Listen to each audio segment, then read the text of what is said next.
So it is currently summertime here where I live, and that means it's time that everyone does barbecues. That also means that there's extremely loud music coming from my neighbor's house.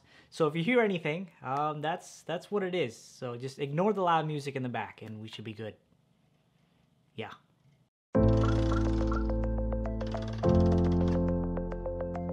What's going on, guys? CardMechanic here, and today I'm going to be showing you a fun multiple color changing card trick that I put together.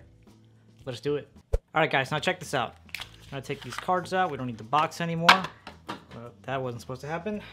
Alright, now check this out. We'll start off by having the deck shuffled. And give the deck a cut as well. Really doesn't matter a whole lot. Okay, and then I'm going to riffle through the side of the pack and have a spectator call out stop whenever they feel like it. Let's just say right here. So we'll take the card there, and it happens to be the 4 of clubs. Now what's cool about these cards is that each card actually has a best friend.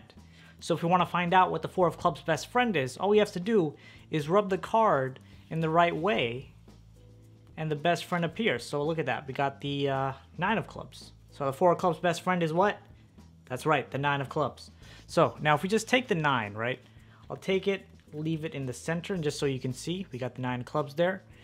Again, sometimes these guys are actually able to switch places. So if I just give the cards a flick, we'll see that it changes and becomes the 4 of clubs again.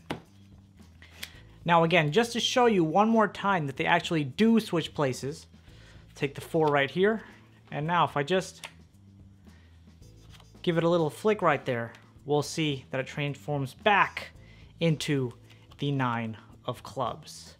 Now at this point you're probably wondering, okay, well they can switch places, but can they ever appear at the same place together? Well, they probably can, and we'll find out in 3, 2, 1. 2 cards remaining right here. We have the 9 of clubs and the 4 of clubs. So I hope you guys enjoyed this fun little trick, and I'm sure you guys can figure it out. But regardless, I have a tutorial coming out 24 hours from now, so you can get my insight on how I love performing this. And yeah, so in the meantime, you can go check out that video right there, and I'll see you there. Peace out.